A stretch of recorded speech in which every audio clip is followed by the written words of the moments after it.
10월 18일 화요일 삶의 기적을 일으키는 30분 예배를 시작하도록 하겠습니다.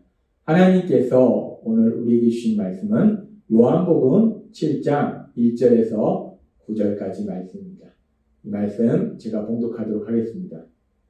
그 후에 예수께서 갈릴리에서 다니시고 유대에서 다니려 아니하심은 유대인들이 죽이려 함이로라. 유대인의 명절인 초막절이 가까운지라. 그 형제들이 예수께 이르되 당신이 행하는 일을 제자들도 보게 여기를 떠나 유대로 가소서.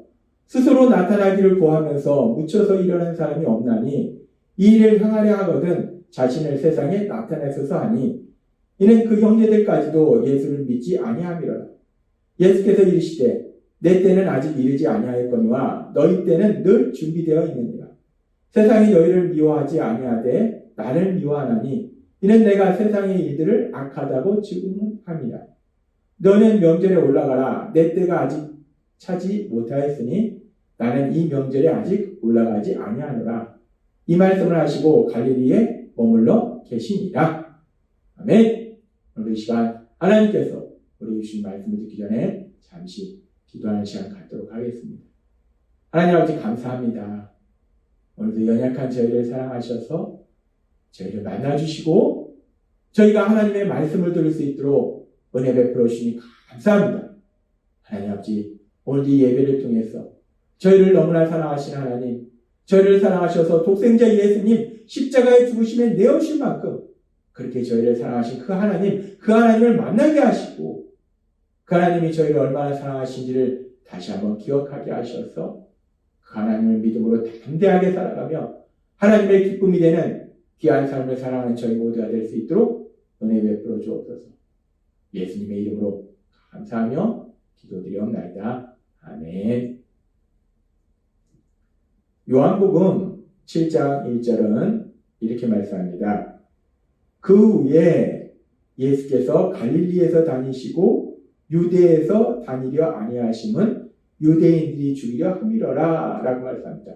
그 후에라는 것은 우리가 요한복음 6장에서 살펴본 것처럼 예수님께서 벳세다 지역에서 오병이어의 놀라운 기적을 행하시고 또 예수님이 그 사람들의 영적인 진리를 말씀하시고 그런 놀라운 기적을 행하신 이유를 얘기해요. 그렇게 벳세다에서 오병이어의 기적을 행하신 이후에 예수님께서 이 말씀해 보니까 갈릴리에서 다니시고 유대에서 다니려 아니하심은이라고 말씀합니다. 그렇게 예수님께서 오병이어의 기적을 행하신 이후에 성경학자들은 말할 때 예수님께서 대략적으로 6개월 정도 계속해서 갈릴리에서 사역을 하셨다라고 말하고 있습니다. 이런 예수님께서 이렇게 오병이어의 기적 이후에 갈릴리에서 사역한 그 사역 내용에 대해서는 마태, 마가, 누가복음에 기록되어 있어요. 요한사도는 마태, 마가, 누가복음에 이미 그 사역의 내용이 기록되어 있기 때문에 그 부분을 지금 생략한 거예요. 그리고 지금 짧게 한 말씀으로 이렇게 얘기할 때 그 후에 예수께서 갈릴리에 다니시고 유대에서 다니지 아니하심은 유대인들이 죽이려 합니다 라고 말씀합니다. 아무튼 예수님께서는 벳세다에서 그렇게 오병이어의 기적을 행하신 이후에 갈릴리에 한동안 머무시면서 대략 6개월 정도 머무시면서 사역을 계속하시고 유대 땅으로 가시지 않았는데 그 이유가 무엇인가? 지금 7장 1절 보니까 유대인들이 죽이려 함이로라 라고 말씀합니다. 유대인들이 예수님을 죽이려고 한다는 거예요. 유대인들이 왜 예수님을 죽이려고 하는가? 그 명백한 이유에 대해서 우리는 요한복음 5장의 말씀을 통해서 알 수 있는데 요한복음 5장에 보면은 예수님께서 38년 동안 병으로 고통받고 있던 사람을 치료하시는 놀라운 기적을, 은혜를 베풀어 주십니다. 그렇게 놀라운 은혜를 베풀어 주셨는데, 근데 그날이 안식일이었다는 거예요. 그래서 요한복음 5장 15절부터 이렇게 말씀합니다. 그 사람이 유대인들에게 가서 자기를 고친 이는 예수라 하니라. 그러므로 안식일에 이런 일을 행하신다 하여, 안식일에 병자를 고친다 하여, 안식일에 38년 된 병자를 치유해줬다 하여 유대인들이 예수를 박해하게 되지. 5장 17절에 이렇게 말씀합니다. 예수께서 그들에게 이르시되 내 아버지께서 이제까지 일하시니 나도 일한다 하시매 유대인들이 이로 말미암아 더 예수를 죽이고자 하니 이는 안식일을 범할 뿐만 아니라 하나님을 자기 친아버지라 하여 자기를 하나님과 동등으로 삼으시리라. 예수님께서 38년 된 병자를 치유해 주시는 그런 놀라운 은혜를 베풀어 주셨는데, 그런 사랑의 그 예수님의 모습을 우리가 볼 수 있는데, 근데 그 치료하신 날이 안식일이라고 해서 안식일에 왜 치료했느냐, 안식일에 왜 일을 했느냐, 안식일에는 아무것도 하지 말아야 되는데 왜 안식일에 병자를 치료했느냐라는 이유로 예수님을 박해하고, 더 나아가서 예수님이 하나님과 동등한 존재다라고 예수님이 진리를 말씀하실 때 그 진리에 인해서, 아니 어떻게 우리가 믿는 하나님과 동등한 존재냐 라는 그 진리를 가지고 예수님이 이제 죽이려고 하는 그 유대인들, 특별히 유대 종교 지도자들의 그 모습을 우리 요한복음 5장의 말씀을 통해서 볼 수 있었다는 거예요. 이렇게 유대의 종교 지도자들이 예수님을 죽이려고 하기 때문에, 그래서 예수님께서는 그들과의 불필요한 마찰을 피하시기 위해서 지금 6개월 동안, 대략 6개월 동안은 그 유대 지역으로 다시 가시지 아니하고 계속해서 갈릴리 지역에서 사역을 하셨다는 거예요. 그렇게 예수님께서 계속해서 유대 지역으로 가시지 아니하고 갈릴리 지역에서 사역하고 계실 때 어느덧 시간이 지나서 지금 요한복음 7장 2절은 이렇게 말씀합니다. 유대인의 명절인 초막절이 가까운지라 라고 말씀합니다. 유대인들에게는 아주 큰 세 개의 명절이 있는데 6월절, 77절, 그리고 초막절, 이렇게 세 개의 큰 명절이 있어요. 이 세 개의 큰 명절에는 전 세계에 터져 살던 많은 유대인들이 다 예루살렘으로 모입니다. 그런 아주 큰 유대의 명절이 돌아온 거예요. 이 초막절이라는 명절이 돌아온 겁니다. 이 초막절은 또 유대인들이 추수하는 기간과 겹쳐 있기 때문에 하나님께서 주신 그 모든 그 물질들, 추수에 대해서 감사하는 감사도 되고, 또 유대 달력으로는 새해를 시작하는 그런 의미도 있기 때문에 아무튼 이 초막절은 여러 가지 의미가 있었어요. 그래서 이 유대인의 큰 명절인 초막절이 다가왔는데, 그렇게 초막절이 다가왔을 때 예수님의 친형제들, 예수님의 어머니 마리아에게서 난 예수님의 친형제들, 그 형제들이 예수님에게 이렇게 말합니다. 요한복음 7장 3절 말씀. 그 형제들이 예수께 이르되 당신이 행하는 일을 제자들도 보게 여기를 떠나 유대로 가소서. 스스로 나타나기를 구하면서 묻혀서 일하는 사람이 없나니 이 일을 행하려 하거든 자신의 세상에 나타나소서 하니.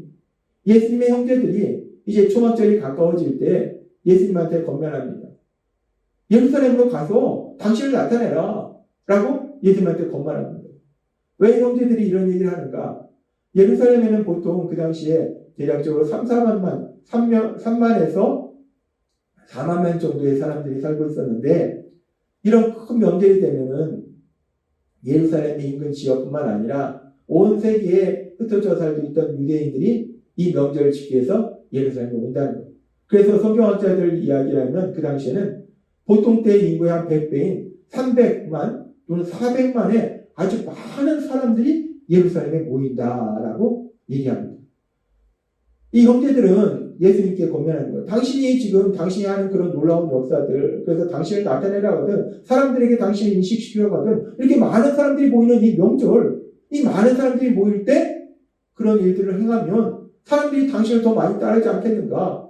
특별히 지금 이 갈릴리 지역에서 행했던 것 같이 그런 놀라운 기적들을 그 많은 사람들이 있는 곳에서 행하면 더 많은 사람들이 당신을 따르지 않겠는가? 라고 예수님께 건면합니다.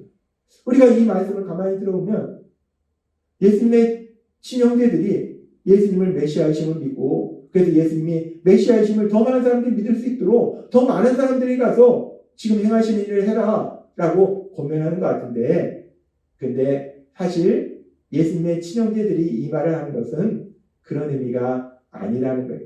뒤에 나오는 말씀처럼 요한복음 7장 5절은 이렇게 말씀합니다. 이는 그 형제들까지도 예수를 믿지 아니하니라 라고 말씀합니다. 형제들이 지금 예수님한테 이런 얘기를 하는 것은 예수님이 메시아시니까 메시아이심을 더 많은 사람이 믿을 수 있도록 더 많은 사람이 모이는 곳에 가서 기적도 행하시고 말씀도 전해주세요 라고 선한 뜻에서 얘기하는 것이 아니라, 형제들은 예수님이 행하시는 그 기적을 통해서 갈릴리 지역 사람들이 예수님을 따르더라는 거예요.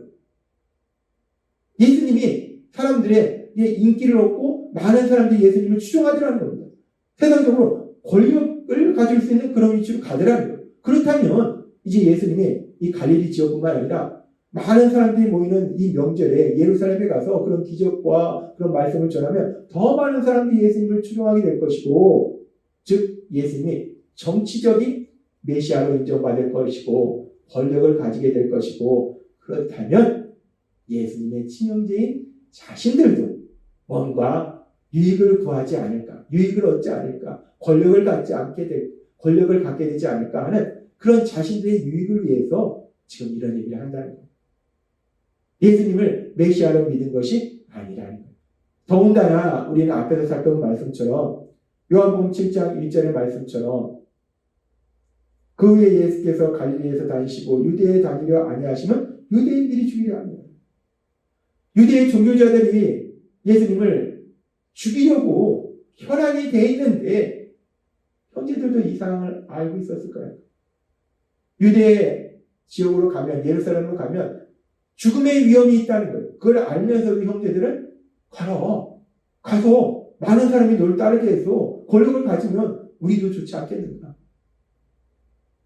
참, 우리는 이 말씀을 통해서 참 슬픈 그런 모습을 봅니다. 다른 사람도 아니고 예수님의 친형제예요. 같은 어머니 밑에서 태어난 예수님의 친형제인데 그 예수님의 친형제조차도 예수님을 메시아로 믿지 않더라는 거예요. 얼마나 슬픕니까? 다른 사람도 아니고 예수님에 대해서 잘 알고 있는 그 예수님의 친형제, 그 친형제조차도 예수님을 메시아로 믿지 못하더라는 거예요. 참으로 슬픈 모습을 우리가 봅니다. 그런데 이렇게 예수님의 친형제들조차도 예수님을 메시아로 믿지 못했는데 그럼에도 불구하고 예수님은 하나님의 뜻에 따라서 십자가에서 죽임당하시고 부활하시고 그래서 사람들을 죄에서 구원하시는 구원사역을 이루십니다. 그러면서 이제 본격적으로 성령님의 역사하심에 따라서 사람들이 예수님을 믿게 되고 그 과정을 통해서 많은 사람들이 예수님을 믿었을 때 시간이 지나서 사도행전 15장에 보면은 예루살렘에서 믿음의 사람들이 모여서 이제 유대인들이 아닌 이방인들에게 하나님이신 예수님 구원자에 대해서 전해서 그들도 믿음을 갖도록 하나님을 믿도록 하는 것이 도대체 맞는 것이냐 어떻게 하는 것이냐 그 부분에 대해서 회의를 합니다. 그런 회의 시간에 사도행전 15장 13절은 이렇게 말씀합니다. 말을 마침에 야고보가 대답하여 이르되 형제들아 내 말을 들으라 라고 얘기합니다. 야고보가 그 많은 사람들 앞에서 아주 중요한 이야기들을 합니다. 근데 이 야고보가 누군가? 바로 예수님의 친형제라는 것. 예수님을 믿지 않던 예수님의 친형제 야고보. 그 야고보가 이제 예수님의 십자가 죽으심과 부활하신 이후에는 그 예수님을 믿는 믿음의 사람이 될 뿐만 아니라 예루살렘 교회에 영적인 지도자로서 뚝 서서 사람들을 더욱더 강력한 믿음으로 나아갈 수 있도록 돕는 그 귀한 사역을 감당하더라는 거예요. 예수님을 믿지 않던 예수님의 친형제 야고보가 예수님을 믿고 영적 지도자로서 살아가더라는 겁니다. 그러면서 우리가 성경의 말씀 속에 야고보서가 있는데 그 야고보서가 바로 예수님의 형제인 야고보가 기록한 성경의 말씀이라는 거예요. 그렇게 예수님을 믿지 않던 예수님의 친형제인 야고보가 시간이 지나서 예수님을 믿을 뿐만 아니라 영적인 조제라고 뚝 서서 사람들을 더욱더 하나님 곁으로 가까이 하도록 만드는 귀한 사역을 감당하더라는 거예요. 우리는 이런 야고보의 모습을 보면서 우리 안에 소망을 갖게 된다는 거예요. 예수님의 친형제조차도 예수님을 믿지 않았는데 근데 하나님이 역사하시니까 그 야고보가 예수님의 친형제가 예수님을 믿을 뿐 아니라 영적인 지도자로 뚝 서더라는 거예요. 마찬가지로 우리가 예수님을 믿을 때 참으로 슬픈 것은 우리의 사랑하는 가족이 다 예수님을 믿는 경우도 있지만 사랑하는 가족 중에서 아직도 예수님을 믿지 않는 사람이 있을 수 있다는 거예요. 그런 일들로 인해서 우리가 너무나 슬퍼할 수 있다는 거예요. 근데 오늘 말씀이 우리에게 소망을 주는 것은 예수님의 친형제 야고보도 예수님을 믿지 않았어요. 그런데 하나님이 역사하시니까 그 야고보가 예수님을 믿고 영적인 지도자로 뚝 서듯이 우리의 사랑하는 가족도 우리가 예수님을 믿을 때 우리처럼 예수님을 믿게 되는 놀라운 역사를 시험하게 될 걸 믿습니다. 그래서 하나님은 사도행전 16장 31절의 말씀을 통해서 이렇게 말씀하세요. 이르되 주 예수를 믿으라. 그리하면 너와 너의 집이 구원을 받으리라. 아멘. 우리가 예수님을 믿으면 그 예수님의 사랑과 은혜가 우리 삶 속에 임합니다. 그래서 그렇게 변화된 우리의 삶을 통해서, 우리의 기도를 통해서 우리의 사랑하는 가족도 예수님을 믿고 구원받는 놀라운 역사가, 그 기적이 일어나야 될 걸 믿습니다. 오늘 주신 말씀처럼 참으로 감사한 것은 우리가 먼저 예수님을 믿으면, 예수님의 사랑 안에 거하면, 그 은혜 안에 거하면 결국은 그런 우리를 통해서, 우리의 기도를 통해서, 우리의 사랑의 삶을 통해서, 우리의 예수님 닮는 변화된 삶을 통해서 우리의 사랑하는 가족도 예수님 믿는 구원의 역사, 가족 구원의 역사, 가족의 영혼이 구원받는 놀라운 역사가 일어난다는 거예요. 오늘 주신 말씀처럼 우리가 먼저 예수님을 믿고 예수님의 은혜 안에 거하며 예수님을 닮아가는 삶으로 변화됨으로 인해서 우리의 사랑하는 가족도 구원받을 수 있는 가족 구원의 그 놀라운 역사를 체험하시는, 그 기쁨을 체험하시는, 그 복을 누리시는 여러분이 되시기를 주님의 이름으로 축원합니다. 기도하겠습니다. 하나님 아버지 감사합니다. 오늘도 주신 말씀처럼 우리가 먼저 예수님을 믿고 그 은혜 안에 거할 때 그런 우리를 통해서 우리의 사랑하는 가족들도 모두 예수님을 믿고 구원받는 놀라운 은혜가 임하게 될 것 믿습니다. 믿음 안에 굳게 거하는 저희가 될 수 있도록 감사해 주옵소서. 예수님의 이름으로 감사하며 기도드리옵나이다. 아멘. 이 시간도 하나님께서 우리 주신 말씀을 묵상하면서 조용히 기도하는 시간 갖도록 하겠습니다.